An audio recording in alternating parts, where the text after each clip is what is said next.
Good morning everyone.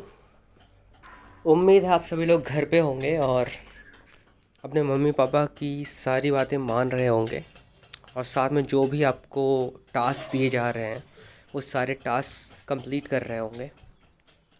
Last lecture तक की अगर हम बात करें तो लास्ट लेक्चर तक हमने 5 तरह के सेपरेटिंग मेथड्स के बारे में हमने पढ़ा हुआ है।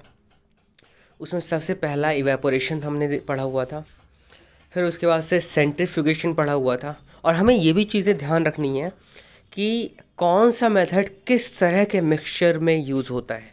ठीक है, ये बहुत ही ज़्यादा ज़रूरी है कि किस तरह का मेथड कौन से तरह के मिक्सचर में यूज़ होता है। ठीक है, फिर उसके बाद हमने सब्लिमेशन के बारे में पढ़ा था, जिसमें हमने ये देखा था कि ये वाला जो सब्लिमेशन था बाकी नॉर्मली दूसरे सब्लिमेशन से इस तरीके से डिफरेंट था क्योंकि इसके अंदर एक स्पेशल इक्विपमेंट यूज़ किया जा रहा था जिसको सेपरेटिंग फनल बोल रहे थे। फिर उसके बाद सब्लिमेशन हमने पढ़ा था। सब्लिमेशन के बारे में हमने क्रोमेटोग्राफी पढ़ी हुई थी। तो आई होप ये सारी चीज़ें आपको बहुत ही आसान लग रही होंगी, बहुत अच्छे से समझ में आ रही होंगी। रही बात इन टर्म्स को याद करने की, तो आप कई बार अगर पढ़ोगे, रिवाइज करोगे तो अपने आप से ये सारी चीज़ें याद हो जाएंगी। ठीक है, ये तो फिर भी बहुत छोटे छोटे हल्के हल्के टॉपिक्स हैं, तो ये इनको याद करना बहुत बड़ी भी बात नहीं है। अगर इन केस हमें हैवी टॉपिक्स मिलते हैं याद करने को, तो उसके लिए हमें अपने आप को प्रिपेयर्ड रखना पड़ेगा, हमें ढेर सारी प्रैक्टिस करनी पड़ेगी। ठीक है, तो जो रिलेटिवली ज़्यादा हैवियर टॉपिक्स होंगे उनमें आपको बहुत ज़्यादा टाइम देना पड़ेगा। जैसे जो बायोलॉजी वाला जो पार्ट है जिसमें ढेर सारे टर्म्स होंगे और ऐसे टर्म्स जो बहुत ज़्यादा हैवी हो सकते हैं, तो आपको उनके लिए अपने आप को प्रिपेयर करना पड़ेगा। ठीक है, तो आज का जो फर्स्ट टॉपिक है वो है डिस्टिलेशन। और डिस्टिलेशन में 2 तरह के डिस्टिलेशंस होते हैं। ठीक है, 2 तरह के मेथड्स होते हैं डिस्टिलेशन में भी, और उसमें सबसे पहला है सिंपल डिस्टिलेशन। इसके बारे में हम ये आज पढ़ेंगे। डिस्टिलेशन के बारे में कह रहा है, this method is use for separating a mixture of miscible liquids by boiling the mixture and cooling and condensing the vapours. क्या कह रहा है, इसमें कौन कौन से टर्म्स यूज़ हुए हैं कि पहली बात तो ये कि जो मिक्सिबल लिक्विड्स होते हैं उनको सेपरेट करना होता है इसमें, और उनको पहले बॉईल किया जाता है और उसके बाद कूल करने के बाद कंडेंस किया जाता है वेपर्स को। कंडेंसेशन आपने ऑब्वियसली पढ़ा हुआ है। वेपर को अगर हम मतलब गैशियस फॉर्म को अगर हम लिक्विड फॉर्म में कन्वर्ट करना चाहें तो उसी प्रोसेस को क्या बोलते हैं, कंडेंसेशन। ठीक है, तो इसमें आपको ये याद रखना है कि मिक्सिबल लिक्विड्स जो होते हैं जो आपस में बड़े अच्छे से मिल जाते हो, होमोजेनियस मिक्सचर्स बेसिकली, ठीक है, उनको पहले बॉईल किया जाता है, फिर कूल करने के बाद कंडेंस किया जाता है। ठीक है, उनके वेपर्स को। इसमें सबसे पहला मेथड जो है वो है सिंपल डिस्टिलेशन। सिंपल डिस्टिलेशन में क्या है, it is used for separating a mixture of two miscible liquids having sufficient difference in their boiling points. इसके लिए कंडीशन क्या है कि दोनों ही मिक्सिबल लिक्विड्स हों। ठीक है, दोनों ही मिक्सिबल लिक्विड्स हों, लेकिन इस केस में दोनों के बॉइलिंग पॉइंट में काफ़ी ज़्यादा डिफरेंस होना चाहिए। जैसे अगर हम बात करें नमक के और पानी की बात करें, तो नमक का बॉइलिंग पॉइंट में और पानी के बॉइलिंग पॉइंट में बहुत ही ज़्यादा डिफरेंस होता है। इस तरह का सिचुएशन होना चाहिए, लेकिन इस केस में दोनों ही लिक्विड्स होने चाहिए, दोनों ही लिक्विड्स होने चाहिए जो कि एक मिक्सचर बना रहे हो। इस चीज़ का याद रखना है। अगर इमिसिबल लिक्विड्स होते तो उस केस में हम क्या करते हैं, डिकंटेशन बाय सेपरेटिंग फनल्स। और अगर हम मिक्सिबल लिक्विड्स के बारे में बात कर रहे हैं जिनके बॉइलिंग पॉइंट में बहुत ज़्यादा डिफरेंस हो, तो उस केस में हम कौन सा मेथड यूज़ करेंगे, सिंपल डिस्टिलेशन।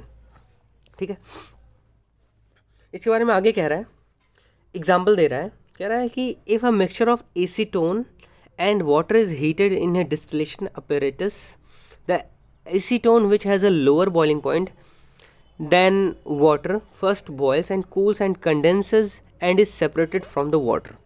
तो ये पूरा का पूरा सेटअप है। ठीक है, जैसे मैंने पहले बोला हुआ था कि गैस को कैप्चर करने का जो सेटअप होता है वो ये सेटअप भी हो सकता है। कैसे, इसको समझते हैं।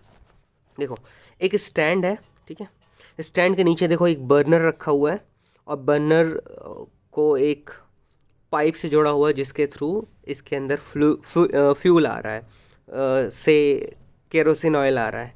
ठीक है, अब इसके ऊपर एक ये मैश टाइप का स्ट्रक्चर है। अगर ये जो काला काला आपको दिख रहा होगा, ये काला काला से एक स्क्वायर शेप का स्ट्रक्चर है। इसको आप ऐसे समझ सकते हो, आपके घर में चूल्हे के ऊपर एक मैश जैसा स्ट्रक्चर आपको कभी कभी रखना होता है, वो अलग से मिलता है। ठीक है, तो वो मैश वाला स्ट्रक्चर यहाँ पे लगा हुआ है जो कि इस स्टैंड से जुड़ा हुआ है। ठीक है, स्टैंड से जुड़ा हुआ मैश है, मैश के नीचे जो है बर्नर है और इसमें एक होल्डर लगा हुआ है इस स्टैंड में सबसे ऊपर।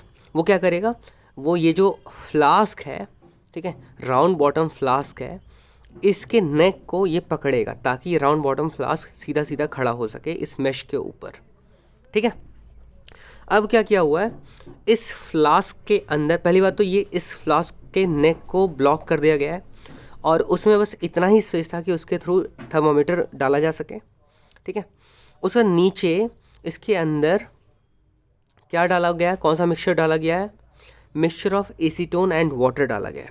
अब देखो ये वाला जो सेटअप है जिसमें ये राउंड बॉटम फ्लास्क है, इसके नेक से एक और निकला हुआ है, एक और पाइप टाइप का स्ट्रक्चर निकला, एक और ओपनिंग हम आप ऐसे बोल सकते हो। इसके नेक के पास से एक ओपनिंग है और उस ओपनिंग को किससे जुड़ा हुआ है, एक छोटे से समझ लो कोई एक समझ लो कोई एक कंटेनर जैसा कुछ स्ट्रक्चर है जो कुछ ऐसा दिख रहा है। समझ लो फनल जैसा ही है, लेकिन ये एग्जैक्टली फनल नहीं है। ठीक है, ये इस तरह का कोई स्ट्रक्चर है। ठीक है, और इस तरह के स्ट्रक्चर में भी ये नीचे देखो यहाँ पे ओपनिंग है। ठीक है, इस जगह पे ओपनिंग है और इस साइड में इसको ब्लॉक कर दिया गया है एक कॉर्क से। ठीक है, और वापस से जो है वही सेम ऊपर वाला ये वाला जो सेटअप था वही सेटअप यहाँ पे भी है ताकि जो भी गैस रिलीज हो वो कहीं से लीक ना हो सके।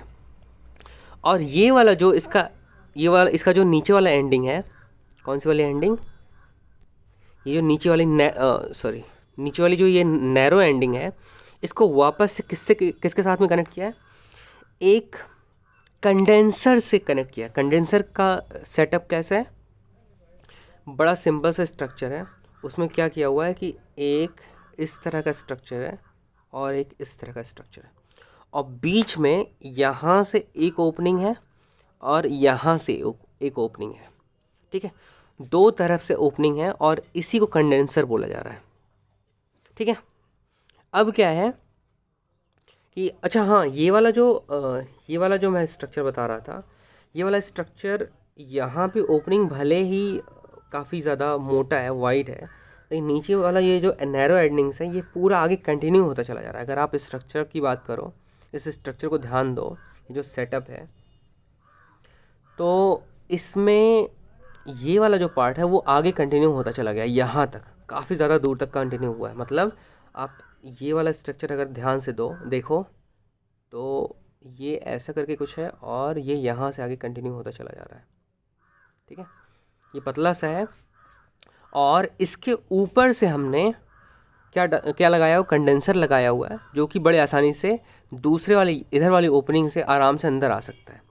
लेकिन उसके साथ भी हमने कॉक यूज़ किया हुआ है ताकि जो भी इसके थ्रू पानी हम फ्लो कराएंगे, कोल्ड वाटर फ्लो कराएंगे, वो कहीं से बाहर ना निकल सके। तो अब देखो इस सेटअप को वापस से अब समझते हैं कि इसमें क्या किया हुआ है। कि हमारे पास में ये मिक्सचर है। ठीक है, इस मिक्सचर में क्या है, एसीटोन और वाटर बहुत अच्छे से घुला हुआ है, वो एक होमोजेनियस मिक्सचर बना रहा है। अब क्या है कि एसीटोन का जो बॉइलिंग पॉइंट है बहुत ही ज़्यादा कम है वाटर के कंपेरिजन में। हमें ये भी ध्यान देना है कि सिंपल डिस्टिलेशन में दोनों के बॉइलिंग पॉइंट में काफ़ी ज़्यादा सिग्निफिकेंट डिफरेंस होना चाहिए। ठीक है, तो बहुत ज़्यादा डिफरेंस है और टेम्परेचर थोड़ा सा ही राइज करते ही एसीटोन जो है वेपर के फॉर्म में कन्वर्ट हो जाता है। अब इस रास्ते से बाहर निकल नहीं सकता। हमने थर्मामीटर इसलिए लगाया ताकि हम देख सकें कि कौन से टेम्परेचर पे वेपर बनना स्टार्ट हो गया है। इससे हमें वो आइडिया लग जाता है कि इसका बॉइलिंग पॉइंट वगैरह कितना है। ठीक है, उसके बाद ये जो वेपर है वो इस रास्ते, ऊपर वाले रास्ते से बाहर निकलने का उसको मौका नहीं मिलेगा, तो आएगा इस रास्ते, नीचे की तरफ आएगा और नीचे की तरफ जब इस पाइप से होते हुए इधर जाने की कोशिश करेगा रास्ते में ही इसको कंडेंस करने की कोशिश करी जा रही है। कैसे? इधर से पानी, इधर से ठंडा पानी डाला जा रहा है, और एक मिनट इसको थोड़ा सा क्लियर कर लेते हैं वापस से। यस, तो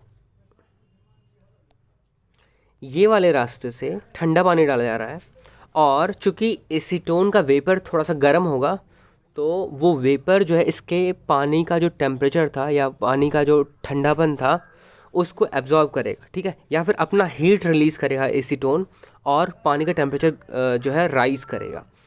और ये जो पानी हमने यहाँ से डाला हुआ था, यहाँ तक आते आते पानी गर्म हो चुका होगा। क्यों? क्योंकि एसीटोन जो हीट रिलीज़ कर रहा है उसको ये अब्जॉर्ब कर रहा होगा। और यहाँ से होते हुए चूँकि काफ़ी ज़्यादा गर्म हो चुका हो, तो इस पानी को हम वापस बाहर निकाल लेंगे। इन द सेम मैनर फिर से हम पानी यहाँ पे डालेंगे, ठंडा पानी डालेंगे, और इसी रास्ते से बाहर निकाल लेंगे। उससे होगा क्या? एसीटोन का जो टेम्परेचर था, खूब सारा टेम्परेचर था, वो बहुत ज़्यादा कम हो जाएगा, और जब जैसे ही कम होगा टेम्परेचर, वैसे ही वो कंडेंस हो जाएगा। कंडेंस हो जाएगा, फिर वापस से जब एसीटोन यहाँ से होते इस कंडेंसर से जैसे ही बाहर निकलेगा, इसका टेम्परेचर काफ़ी ज़्यादा लो हो चुका होगा, और वो वापस से लिक्विड के फॉर्म में कन्वर्ट हो चुका होगा। और एक एक बूंद कर करके एसीटोन इस कंटेनर में या इस टेस्ट ट्यूब में आप ऑब्टेन कर सकते हो। तो ये पूरा का पूरा सेटअप है, ये पूरा का पूरा सिस्टम है। सिंपल डिस्टिलेशन इसी तरीके से काम करता है, ठीक है। अगला हम जो स्लाइड देखेंगे, उस स्लाइड में भी सिंपल डिस्टिलेशन जैसे ही सेटअप होगा, बस हल्का फुल्का सा कॉम्प्लिकेशन होता है उसमें। उसके बारे में हम नेक्स्ट लेक्चर में ही डिस्कस करेंगे। तब तक के लिए आप अपना नोट्स वगैरह बनाते रहो, ढंग से पढ़ते रहो। ये वाला सेटअप जो दिया हुआ है, इस सेटअप को ढंग से आपको बनाना भी आना चाहिए। एटलीस्ट इसका पूरा का पूरा कंसेप्ट आपको क्लियरली पता होना चाहिए, ठीक है। तो टिल देन, थैंक यू।